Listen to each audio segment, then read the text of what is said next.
Olá pessoal, tudo bem?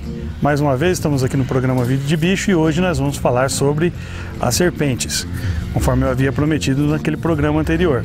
Então hoje nós vamos falar sobre esse universo fascinante, misterioso, sombrio, né? Muitas vezes a pessoa morre de medo desses animais. Na verdade são apenas lendas urbanas, porque eles não são tão perigosos assim, tão agressivos da forma que a gente imagina. Então hoje nós vamos falar de algumas serpentes aqui do estado de São Paulo, da região nossa aqui de Assis, mas também nós vamos dar uma pincelada aí em algumas serpentes, não só do Brasil, mas também algumas de importância no mundo. Nós vamos falar sobre serpentes não perigosas e as serpentes que são chamadas peçonhentas, que se caso morder alguém, precisa necessariamente fazer o soro para regredir esse envenenamento. Então nós vamos conhecer um pouco hoje das jararacas, ao vivo inclusive, um pouco das cascavéis. Nós vamos aprender como é que lida, como é que trabalha com captura de cobra, como que faz a remoção dela. Vou fazer isso para vocês verem, que é simples. Nós vamos fazer isso ao vivo, colocando o bichinho no tambor, manuseando ela, para mostrar como que é.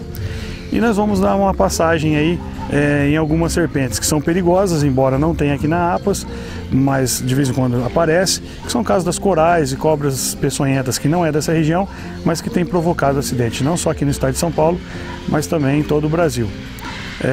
Fique conosco até o final do programa, tenho certeza que vocês vão gostar desse programa hoje, específico de serpentes. Vamos lá ver?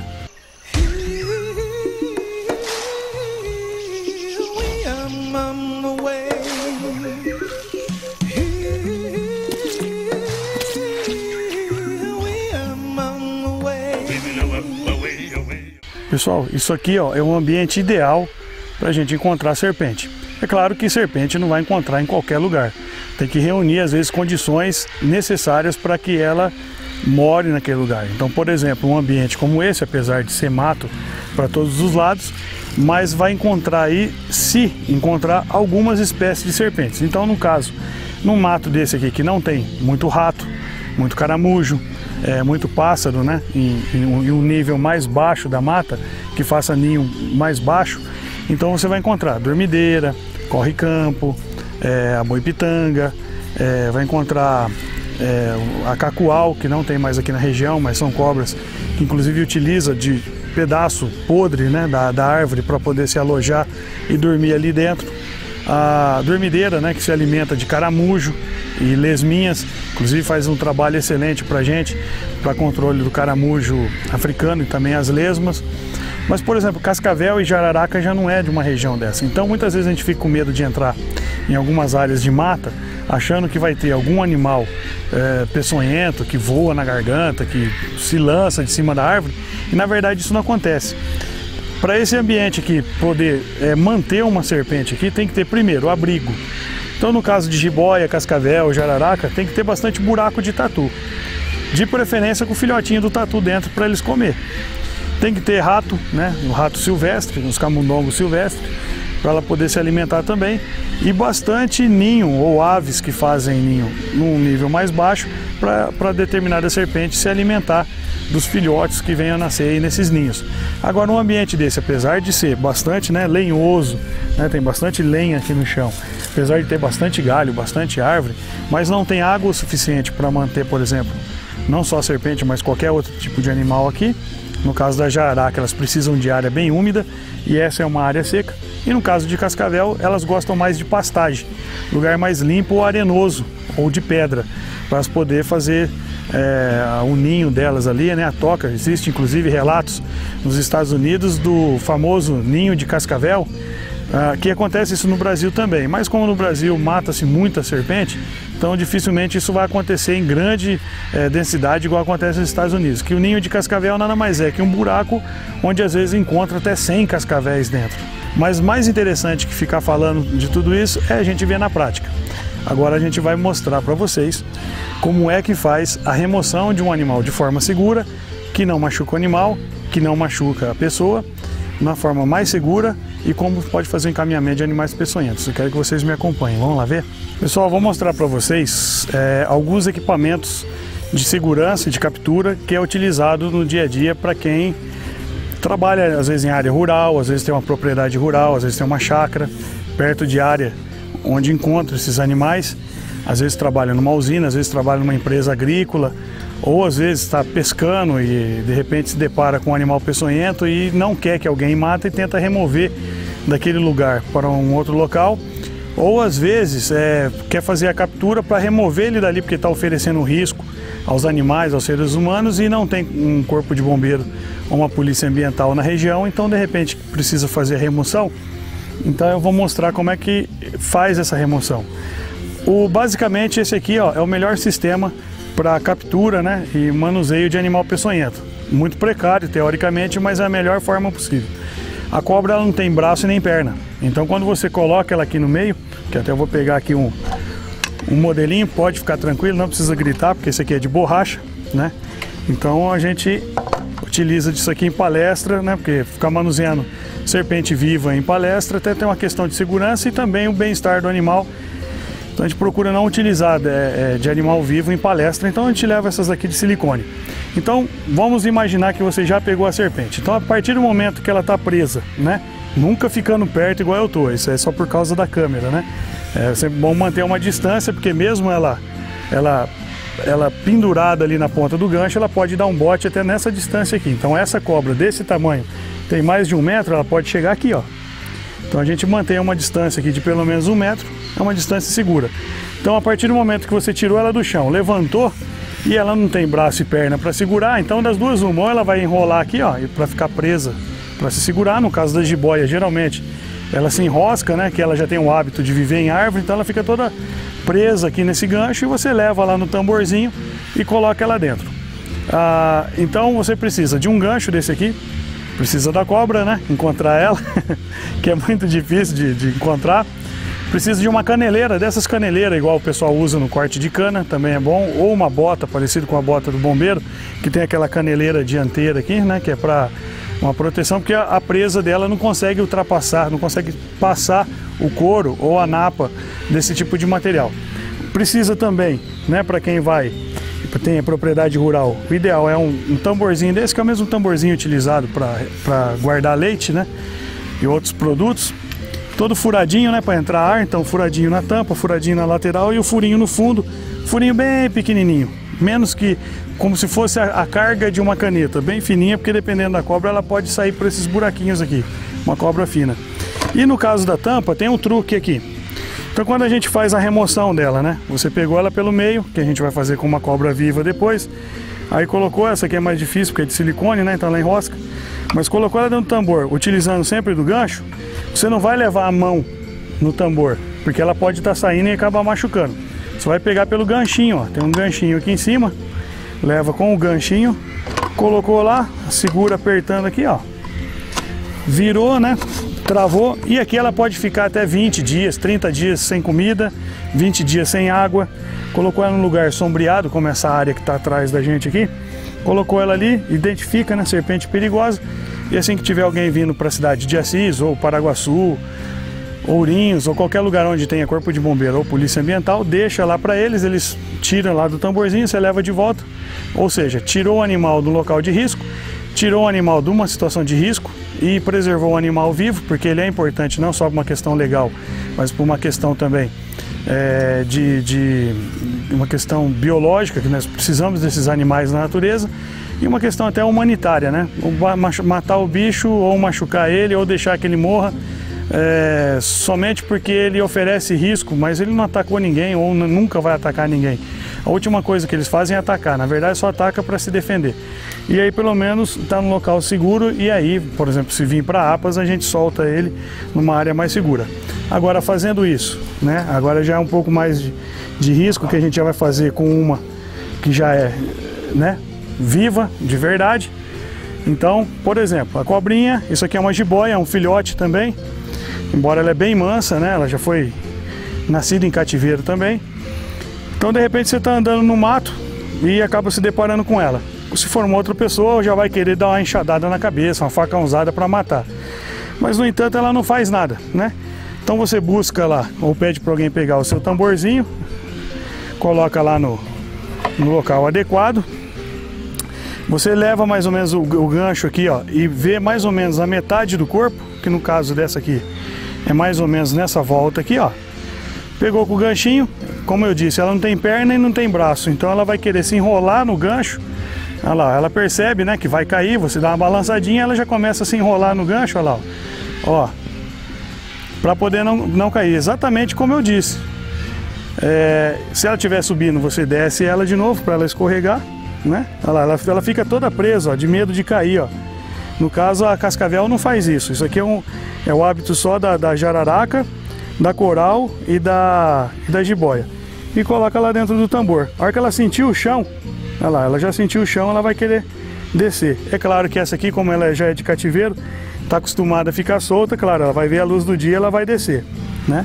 Mas se ela tentar fazer isso aqui de novo, você deixa lá dentro, a jiboia é a que dá mais problema para guardar. Essa aqui ela não vai querer entrar, porque ela já está achando que vai dar comida para ela. E aí a gente vai continuar falando com ela aqui ao lado. Mas geralmente é isso aqui, não tem perigo, né? Ela está querendo vir, ela está achando que eu vou dar ratinho para ela. Por isso que ela está com toda essa cara aqui, achando que vai pegar comida agora, mas não vai não.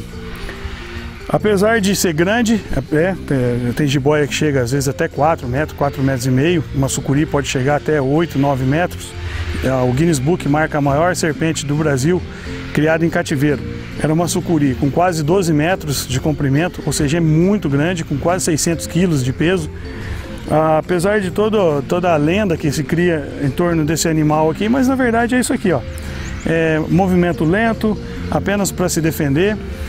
Tranquila, morre de cócega, né? Ó, se a gente for fazer isso aqui, ó lá, elas morrem de cócega, ó. Só não dá risadinha, mas o resto, ó lá, ó, morre de cócega. Todas elas. Se você pegar a escama dela ao contrário, elas começam a soltar até do gancho ali, ó. Olha lá, já até se soltou por causa da cócega. Vamos colocar ela para dentro aqui, para não se machucar. Olha lá, ela se enrosca bem mesmo, parece que tem até cola nela. Levou ela para dentro do tambor. Mesmo sisteminha, pegou lá a tampa que está longe ali de mim, colocou a tampa aqui em cima, fechou, acondicionou, acabou o problema. E encaminha para um órgão mais próximo para poder fazer a soltura ou a permanência dela no criatório, se caso ela estiver precisando de atendimento médico veterinário, porque às vezes pode estar machucado, doente. E aí a gente dá o andamento mais rápido da melhor forma possível. E agora nós vamos ver ali as peçonhentas. Com as peçonhentas eu já oriento para quem não tem experiência que não mexa, não manuseie, porque a peçonhenta ela é complicada. Se a gente dá uma marcadinha, elas mordem mesmo e pode causar envenenamento. E seria uma imprudência minha, né? As crianças assistindo e a gente manusear serpentes perigosas sem a devida atenção. Isso estimula as crianças também a fazer a mesma coisa que a gente está fazendo achando que não tem perigo. Essa aqui, eu falo de novo, essa aqui a gente só manuseou ela, só mexeu com ela porque ela é nascida em cativeiro. As demais aqui são serpentes perigosas, peçonhentas e que o contato manual com ela deve ser mínimo, porque o risco de envenenamento é muito grande. Vamos lá ver? Ó, essa aqui é uma cobra cascavel. Na verdade, nós temos 4 exemplares aqui. Uma maior, né, que ultrapassa 1 metro de comprimento, que é a maior que tem aqui na APAS. Essa que eu disse que já tem mais ou menos 30 anos de idade, que é o tempo de vida mesmo de uma serpente em ambiente controlado. Na natureza elas duram menos por causa da ação do homem, mas em ambiente controlado, em um criatório, um viveiro, um museu, por exemplo, elas podem viver em cativeiro até 30 anos. Temos um outro exemplar menorzinho, que apesar da cor ser mais amarelada, mas também é uma cascavel. E outros 2 menores aqui, mais 2 fêmeas menores, que apesar de ser cascavel, mas é de uma espécie diferente de cascavel. Então essa aqui é a Terrificus, né? Crótalos duriços terríficos. Essa de trás é a Terrificus e essas 2 menores são a Collineatus. Collineatus é a coloração dela, que é um pouco mais clara, mais desenhada, vamos dizer assim. O veneno desses animais são veneno neurotóxico e miotóxico, ou seja, neurotóxico porque elas atacam o sistema nervoso central quando ela morde um ser humano ou um animal. E miotóxico porque a função do veneno é destruir os músculos. Então, quando uma pessoa toma uma mordida de cascavel, ela tem que tomar o soro anticrotálico, né? Porque como o nome científico é crótalos, então ela toma um soro anticrotálico. E aquilo que eu já falei no programa anterior da questão da faixa de segurança para animais peçonhentos. Qualquer animal peçonhento, se morder, se ferroar, no caso das cobras aqui, no caso tomar uma mordida de cascavel ou de jararaca, a faixa de segurança é de 4 horas, da hora que mordeu até a hora de estar tomando a primeira ampola de soro. É claro que quanto menos tempo a gente tomar o soro, menos tecido cerebral e menos tecido muscular vai ser destruído, então a chance de recuperação é maior. Mas nunca pode deixar de tomar o soro, tentar soro caseiro, alguma simpatia, porque nada disso vai regredir o envenenamento. A única coisa que regride envenenamento de animais peçonhentos é somente o soro específico. Na região ela é bastante abundante, nós temos demais dessas cobras aqui, principalmente ali a região do Horto Florestal, próximo ali à Água da Pinga, locais geralmente de pastagem. Candidomota tem bastante, palmital, norte do Paraná tem muito ainda dessa cascavel. Apesar de ser perigosa, apesar de ser, né, vocês podem ver que ela nem se movimenta, ela tem veneno. Então se ela tem veneno, ela não precisa se defender como a jiboia que eu mostrei, que não tem condição de injetar veneno, então ela tem que se locomover ou tentar afrontar o agressor de uma forma para poder impor respeito, né? No caso, essa aqui não precisa. Então ela fica sempre quietinha, mas aqui ela está preparada para dar o bote. Apesar de ser a cobra mais perigosa, não só aqui no Brasil, né, mas também em algumas regiões do mundo onde tem, mas na verdade é o animal mais tranquilo para se trabalhar em cativeiro, porque é isso aqui, elas acabam acostumando com a gente, com a rotina do dia a dia do trabalho com elas, no fornecimento de alimento, manuseio delas, se precisar tirar da caixa para desinfectar a caixa, então elas ficam bem tranquilas. Inclusive em determinada época, quando elas acostumam já com o tratador, você pode até passar aqui por perto dos viveiros e elas acompanham a gente achando que você vai dar alimentação. E para quem está acostumado a trabalhar com cascavel, ela tem uma outra característica, ela fica tão acostumada com o ser humano que se você tiver ela criando em tanques abertos e você entrar dentro do tanque, ela acostuma tanto com o tratador que ela começa a vir atrás do tratador como se fosse um cachorro. Ela tem o mesmo instinto parecido com o cachorro de se aproximar do tratador. Então, muitas vezes o tratador vai andando, ela vem atrás do tratador achando que vai dar alimentação para ela. E também ela morre de cócega também, né? Se você, claro que eu não vou coçar uma cascavel, mas também você pegar essa escama e virar o contrário aqui, elas também esticam o corpo, porque também elas morrem de cócega. Um animal desse tamanho aqui, uma fêmea desse tamanho, pode colocar até 25 filhotes, que já nascem vivos, com veneno e mordendo inclusive. Essa é a caiçaca, parente da jararaca. Na verdade, é aquilo que eu já disse, só muda a coloração, mas a ação do veneno, a composição morfológica, fisiológica é a mesma da família da jararaca. Essa daqui tem bastante aqui na região. Essa caiçaca é talvez a mais agressiva que tem em todo o meio natural no Brasil todo. A cascavel, o que a cascavel tem de tranquila, de dócil, vamos dizer assim, essa daí tem de agressiva. Então, tanto na hora de caçar o rato, quanto na hora de se defender ou atacar alguém, essa aí ela ataca com maior voracidade. Ela, às vezes, pode até correr atrás de pessoas, como existem inúmeros relatos de urutus, né, que tem feito isso aí em algumas regiões daqui do país, principalmente no norte, no centro do Paraná. Elas são bem agressivas, tudo isso visando simplesmente marcar território e se impor, né, como a serpente dominante ali daquela região, e também para afugentar, porque ela sabe que seres humanos e animais podem oferecer riscos para ela. O veneno dela é um envenenamento que causa hemorragia, né? Então é um veneno hemolítico, ou seja, o veneno dela mata a célula vermelha, mata as células do sangue.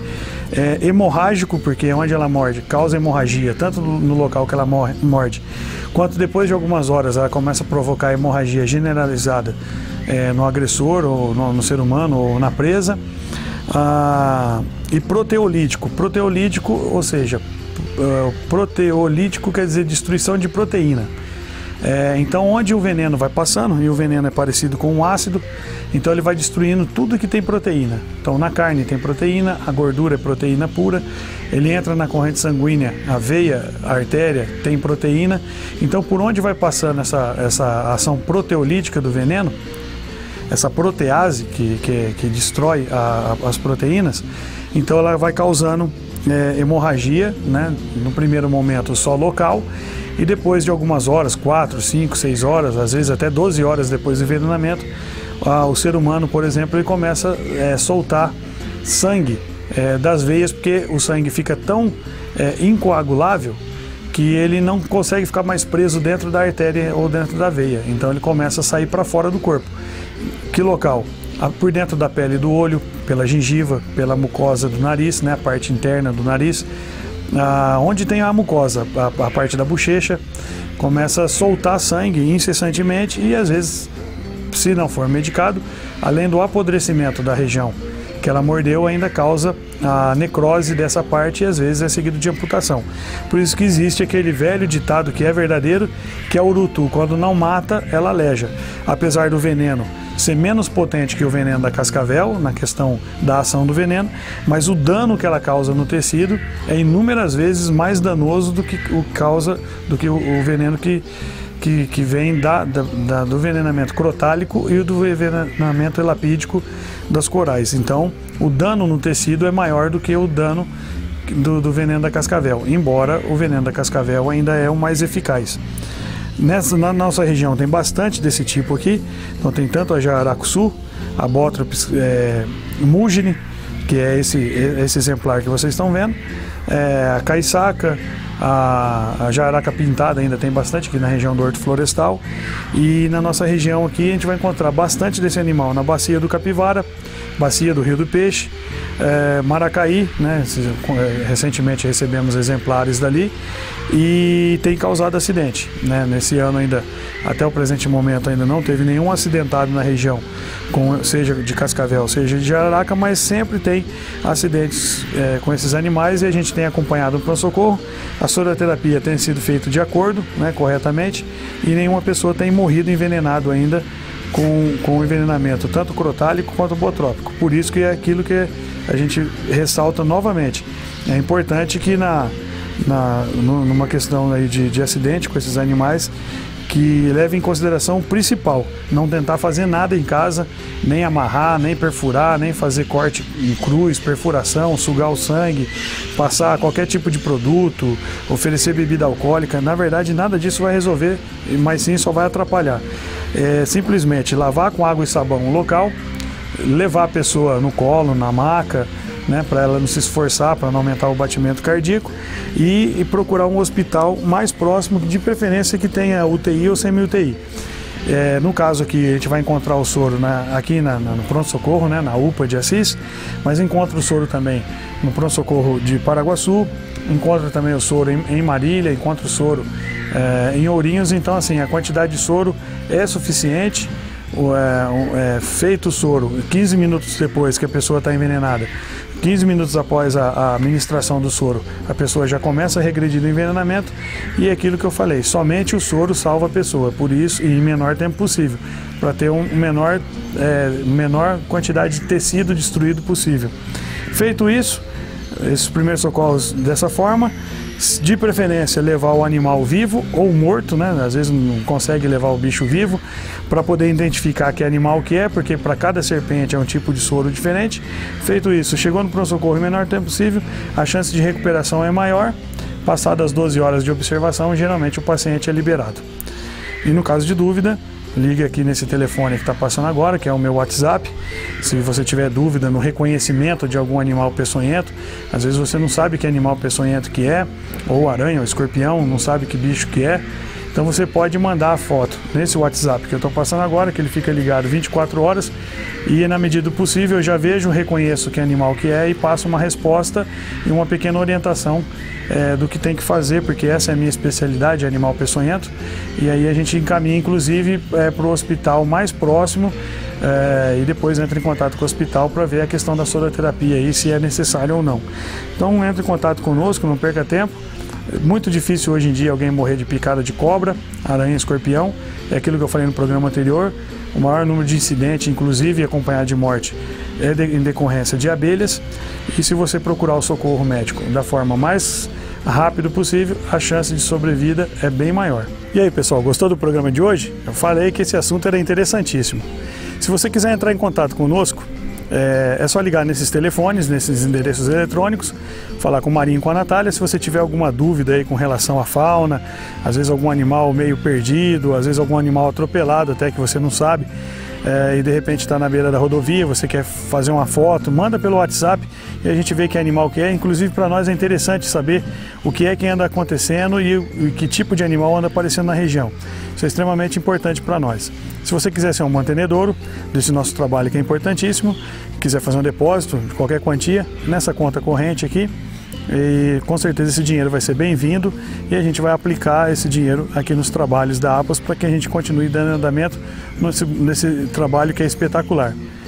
Se você quiser ser um mantenedouro, assim como a Rede Avenida, como empresário, a Rede Avenida, o Frigorífico Santa Amélia, que já ajuda a APAS há algum tempo, o Santa Amélia já há mais de 5 anos e a Rede Avenida há mais de 20 anos que já tem ajudado o nosso projeto, você também pode entrar em contato nesses telefones, fala com o Marinho e com a Natália e de repente a tua empresa pode estar entrando no hall dessas empresas que têm ajudado aqui a APAS a caminhar nesse projeto magnífico que é esse trabalho com animal silvestre.